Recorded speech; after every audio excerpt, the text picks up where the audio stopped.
Guys, so for this video magkakape tayo. Actually guys, gutom na gutom ako. Plan ko sanang kumain doon sa Krispy Kreme kasi nakalimutan ko, Ramadan pala dito. So meaning, kung hindi pa 6:30 right Kitty Pie or 7 o'clock? 6:30 to 7. Yeah, 6:30 pa pwede dito kumain guys. Pero kami pwede naman kaming kumain. Natatawa nga ako. Sabi, yeah, the kabayan told me I can eat there. But when I want to sit there, I can see two local there in my back. So it's a sign of respect, right? They can feel pity or eating. So now guys, I only eat this. This is a pistachio kunafa in Krispy Kreme. So for today's video, nagtitipid lang ako. I only buy one. You didn't give me that. Only for me, no need to kitipay.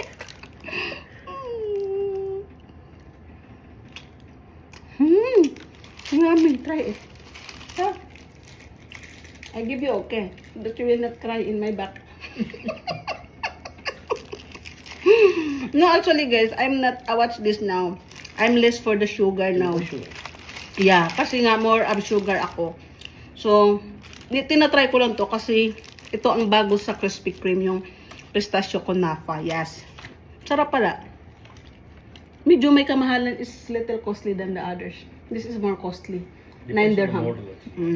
No, the other is 7. This is the more costly, guys. Yeah. So, kapi-kapi na lang tayo, guys. No, dito na lang tayo kumakain. Kawawa talaga ako.